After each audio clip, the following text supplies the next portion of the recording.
part of the Press Play Podcast Network. Look up in the sky, it's a bird, it's a plane, This is Jason J. Lewis, the voice of Superman on Justice League Action. This is Mark Waid, writer of Superman Birthright. You're listening to the Krypton Report. I'm recording this on my phone as a ode to where it all began. Happy 9 years to the Krypton Report. I can't believe it's been this long, and I can't believe just all the things that I've accomplished. I started just recording on my computer using my computer microphone, and those episodes were rough. And if there's anything else in the Krypton Report, it's the story of continually improvement. We started on Southgate Media Group Network, and we moved to Press Play Network. We started with Libsyn hosting. Now we're on Buzzsprout through our network. And, I was checking, there's some episodes that may be lost. I don't know. I have them all.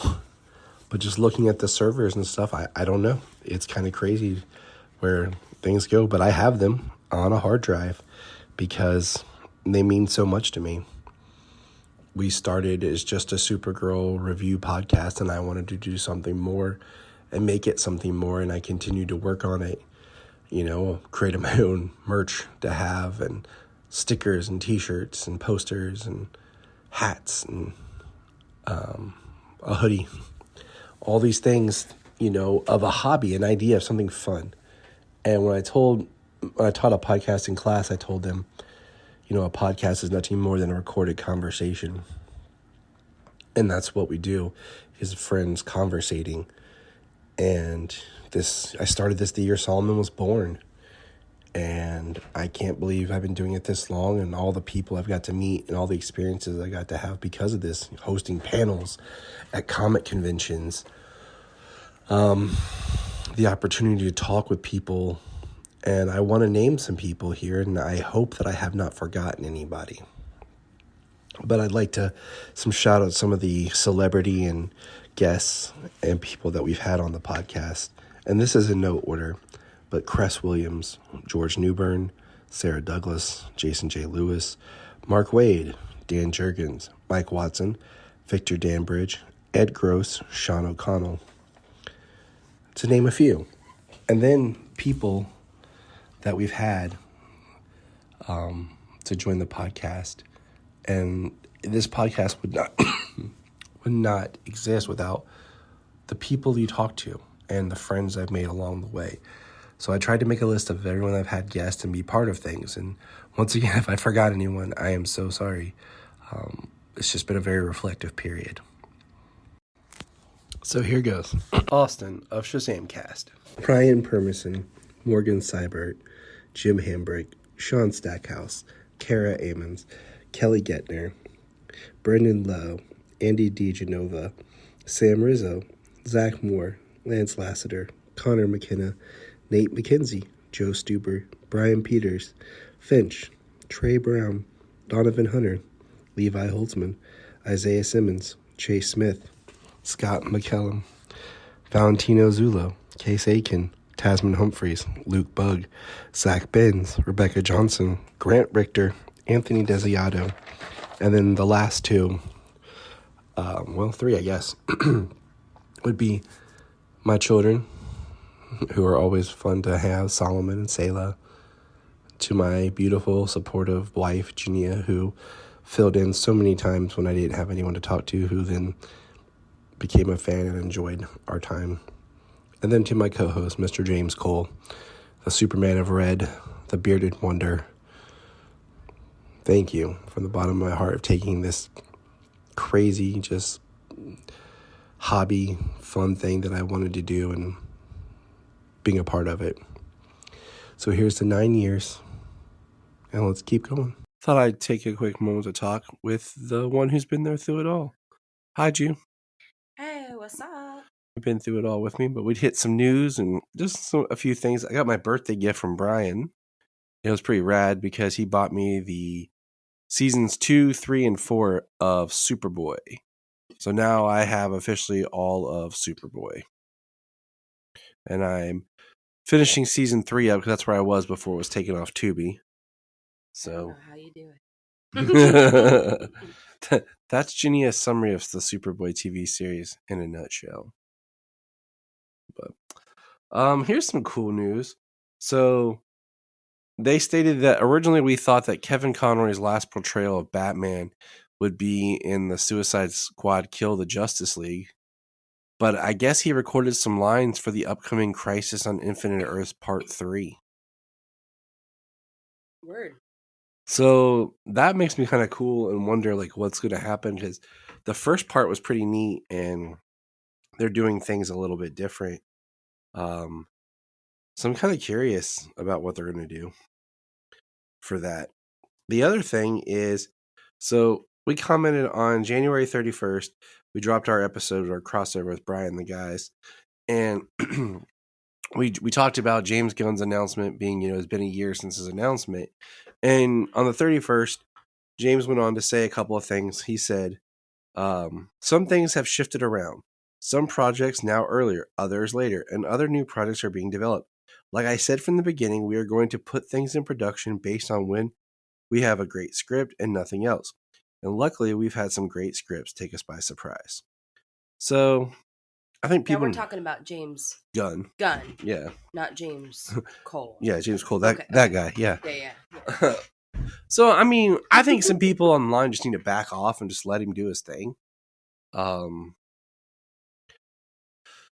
mean, he announced some projects that they're working on, and he said in the official announcement there was other things that they were looking at or working on that they hadn't talked about, and not been a whole lot announced or a whole lot happened outside of just Superman Legacy and then now the Supergirl film. And we just have a Supergirl. We don't have, a director or anything for the movie yet. And Superman Legacy starts filming in March in Georgia, so we're moving to Georgia. Okay. They have a table read this week, so there's been a lot of the actors post that they're in the area, so that's exciting. I can't wait to see anything from that movie. But at the same time, I don't want it to be like another round when we had like BVS. Like Man of Steel, we got stuff, but not a whole lot. But BVS, they were like, hey, let's share everything possible for this movie behind the scenes. I don't want that for Superman. I want to see, hey, they're filming. Cool. Here's an official picture of him in his costume. Awesome. Right, keep it simple. And then trailers coming soon. Sweet. What is that phrase that sometimes like it's better to basically like see a little bit than a lot? I can't remember what the phrase is though. I mean, it's just I want to be excited again for something and not know everything about it. And sometimes it's hard, even when you try to avoid things. I really want with Superman Legacy to have that energy of like how excited I was when Man of Steel was coming out and how excited I was when Superman Returns was coming out. Mm-hmm. You were with me when Man of Steel was coming out. You weren't with me when Returns was coming out. So, True. But it wasn't that long till I met you, though. That's what's crazy to think about. We've been together for a minute, yeah. Like, it's just kind of weird because it feels so long, but like, I met you in 2008. Yes, you did. And Superman Returns was in 2006. Yeah. You know what I'm saying? Like, it's crazy. We've been stuck together in the best of ways. I'm glad you bookended that. Of course. But this is interesting. So James Gunn announced, he stated today, like, Creature Commandos is going to be this animated project. It's going to be one of the first things out that's in the new canon. But it's going to be like rated R. And I'm just kind of like, okay, I get that there are these like Creature Commandos, like these off the wall characters, like monsters and kind of thing. Mm-hmm. And it'll be fun and interesting. But I'm like, I don't know if I would want to kickstart my new DC universe, even in the smallest sense, with like a R-rated cartoon. I feel like that's or show. Tone really, really, like, I don't want to say negatively, but it kind of gives you that negative vibe, almost like, I don't know. Are we starting things off on a foot where it's going to be reachable to the audience? Like, what audience are you trying to reach? Are you being maybe a little bit too specific? of an audience? Like, what's your thought process? I know, like that's just kind of like my thought is like, he's pushed and said like, the Superman legacy is really the big start, but like, so it just kind of makes me wonder when Creatures Commandos will actually be coming out. But I'm just kind of like, Though maybe taking a risk like this is it's a bold move, but I wonder if that maybe is a precursor to what he wants to do with everything, like taking risks, doing things outside of the box. I feel like it's a weird balance that I get. My vibe, is he's taking risks in one way, like they said that so they announced a project movie for The Authority. Okay, The Authority was created by Wildstorm, Jim Lee's comic book company in the 90s, to be this kind of more serious world. Like all the characters have like their kind of Justice League-esque, I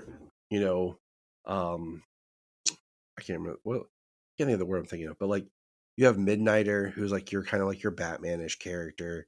You have Apollo, that's kind of your Superman-esque character, and they were meant to be these very like hard, almost anti-hero. I just made up a word. Hero. Yeah, just made up a word. Styled, superhero team that eventually, when Jim Lee sold Wildstorm back to DC, they've kind of got incorporated in the DC universe. And the engineer is part of that, who's kind of supposed to be, I guess, the villain for Superman Legacy. They haven't really stated, so that right there is kind of a risk. But then look at the casting of people for Superman Legacy. Yeah. It's been very like, hey, they look like they're coming off the page. It's not been like, hey, I have a take on the character. Right. Or we're going to cast someone who really brings the character to life, but may not be who you think it is, which can be good, at times. But I feel like they're casting with like this character, this person, so they just walked off the page. Yeah. And which is pretty cool. Which I feel like that's where like he's playing it kind of safe, is like in the sense of like getting people that you look at them and you're like, yes. See, I think Cavill kind of looked like he jumped off the page personally. Oh, he does. Let's That's another podcast. That we gotta move on, Julia. We have to grieve. We've done our grieving. No. And now we're moving on. No. You say that, but like I know it'll probably happen because people suck, but I don't want David's Superman to be like the Brandon Routh to Henry Cavill. We're like, if they try to make him like Henry Cavill, it's not gonna work. Well, people have said he looks a lot like Cavill, and he's been working out, and like they've shown like little pictures of like him bulkier, and like, oh, it's like when Cavill was working out, and I'm like, the dude's just working out. I don't know if Cavill was ever that lean, like even as a teenager. I mean, but he was lean. Look at what's the movie we went and saw? Just basically, it looked cool, but I mainly went to see it. Immortals, when he played Theseus. But I don't think your dude David. Yeah. Is that lean? I mean, we just watched Hollywood. Or wait, never mind. I think he looks scrawny a little bit. That's just me. He does, but I mean, he's like male model kind of. You haven't seen. I sent you the one picture, but like all where he's bulked up and stuff. Yeah, and I don't mean it in a crappy way. Like I'm cool with whatever. Like, but I'm just saying, don't make him Henry. Don't push that agenda. It's funny because at the same time, like I don't need. Like I think the best look for Superman, honestly, has been Tyler and Brandon in Kingdom Come. Because I feel like too big and bulky of a Superman doesn't look right. Okay. I feel like because interesting take. I feel like Superman, like if it was real, would have toned muscles but be more kind of leanish looking, because he wouldn't actually be able to pack on the pounds because of how his metabolism and everything would work. Because he wouldn't be able to like build muscle. Like, there's nothing really on that Earth. Makes sense for the Flash, but I don't know if I because I feel like Superman's a little bit more toned down with that than the Flash is, for instance. So the Flash being lean muscle. Oh, the Flash totally needs straight to be up. Like he has to. But I'm just saying, like that's always been coming because like when you work out, like you're building resistance to build muscle. Well, if everything you lift, there's no resistance, and his body would naturally, create muscle from just development. So I'm just saying, I don't know. It's all hearsay, but I just feel like a super huge bulking, like hulking, Superman, may not look the greatest. I don't know. We'll see. I mean, this isn't the 90s. I don't think that he's going to look like that. Personally, I don't think that he has I don't think his body has the capability of bulking that much. Just like with Gal, like she could, in my mindset, can only bulk to a certain degree to, for her to look healthy. Yeah. Same thing with this dude. Body type wise, like he's not going to be bulky. He's not going to be huge. You don't have your phone with you, do you? I do. But, so I mean, that's some thoughts. I mean, that's kind of all the news I really had and just kind of discuss. We do know that Superman and Lois is filming right now, season 4. A lot of the cast and stuff have posted. But he's wearing a bunch of layers. You think he's layered up and clothes, or you think like I don't know. We'll see. I don't know. We'll see. Maybe I'll be surprised. Like I said, I don't need mullet wearing 90s Superman where he was trying to be Arnold, No. I don't need that. We don't need that. Any other news? No, not really. I mean, it's just, it's always kind of interesting just to sit back. Like James tried to join us, my co-host, but I had to go with the OG co-host, the lovely Junia. The OG co-host. Thanks for giving me a shot. It's just kind of cool to look back, to think of all the stuff that we've been through since I started this little fun kind of hobby. I mean, this year marks 10 years of just podcasting in general. Yeah. And I started this just as something fun, and like the people I've met along the way, like I mentioned a bunch, and I was going through and making sure I don't miss anybody. Like I've also had on the show artist Roy Thomas. He was really cool. And my favorite movie critic, Zaki Hassan's been on the show.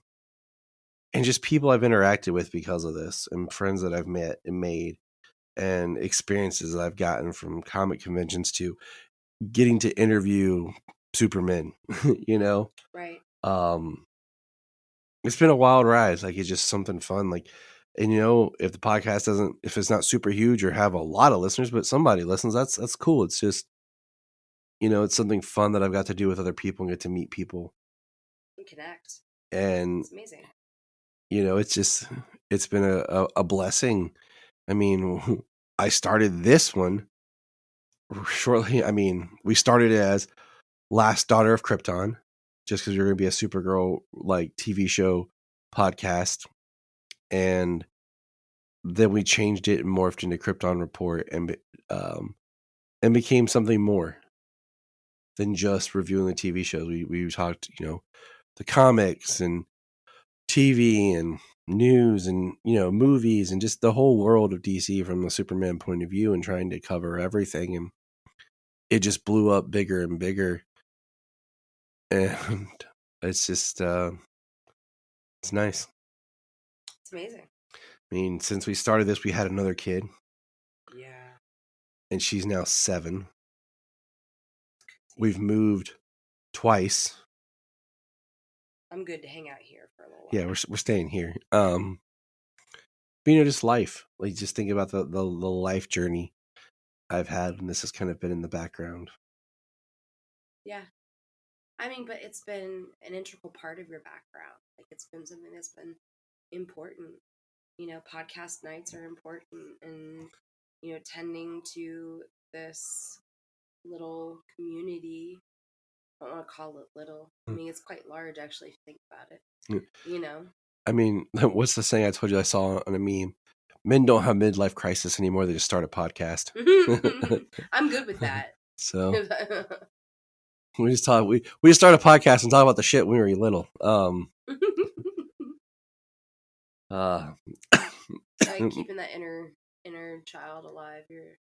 But I do have a lot to Things. say thank you to you for just encouraging me and allowing me to do this and not thinking it's stupid and being, disgruntled or, and just being a part of it with me. Like I said earlier, like when I first started, my plan was to have rotating guests, and the people who said they would be part of things, who I didn't mention because screw them. That's a whole other story. They didn't want to do it. And it was hard getting started. And there's episodes of the podcast early on that suck, maybe for technical reasons or maybe just because it was just me by myself. Right. But you were always a good amount of those too. You were always there to help and try to, join in. And I think you were happy the day that James came along. You're like, good, I don't have to do this anymore. No, I mean, honestly, I've enjoyed it. I really have. Like, I like, podcasting with you and stuff. I think that it's good that you have somebody else who's an expert on this stuff. And I use the term expert, but Yeah. giant nerd. He'll appreciate that, And I mean it in the most loving way. And it's just neat because the people you can inspire and bring along the way, like, I brought, just inspiring Brian, telling him he can do his own, and now he's succeeding in his 2 podcasts. He came in and joined the family, and was guesting and still guests on here. I think it's amazing. I think it's amazing the connections you've created and the doors that you've opened through this podcast. There's been a lot of them. I think about the fact that you podcast with people all around the world, and like Connor and Nate. Yeah, it's amazing. It's absolutely amazing to be able to tune into that and to be able to create a super family. Yeah, it is. So I don't know, like, you don't have to thank me for, being here or letting you do your thing. I'm not your mom, like. I had a horrible. You, man. Junia, I had a horrible thing. I'm gonna say this on the podcast. What? Superman, the Adventures of Superman ran until 1958, and I had to double check that George Reeves didn't kill himself till 1959 because I thought maybe it was because when my mom was born, he was like, "Screw this life." Oh my god! I knew you were gonna say that. Wow. Yeah. Don't worry, she don't listen to this. Nobody knows. The one episode she will. Oh man, she's like, I'll listen to it. I'm not posting this on the website. Oh Jesus. Anyways, my mom and me have a very strange relationship now, and I've talked about little bits here and there. But you know what? 9 years. The kids have been a part of it. They've done stuff, and I don't plan on stopping. It's. I'll do it till it's not fun anymore. There's always comics to read. Right now we're in a great time of new stuff coming out, but there's a nice backlog of TV, comics to read, books to read. If it doesn't bring you joy anymore, like, then no need to do it. But like, as long as you're thriving and as long as you're connecting and doing the things that you love to do, then up and away, right?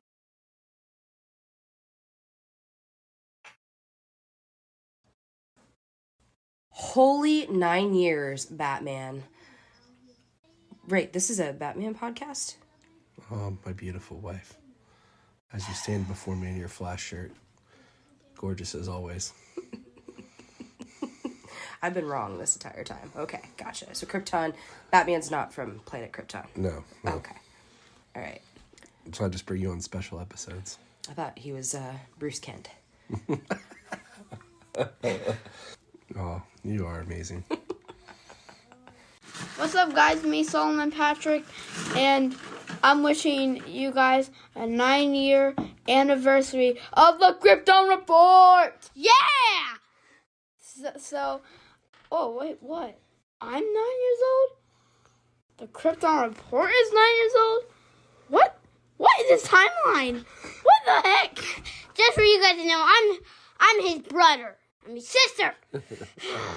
My name is Sayla, and yeah, I hope you guys have a good Krypton Report. Bye. Look up in the sky. We just want to say, if you've enjoyed this podcast, please check out other podcasts on the Press Play Podcast Network.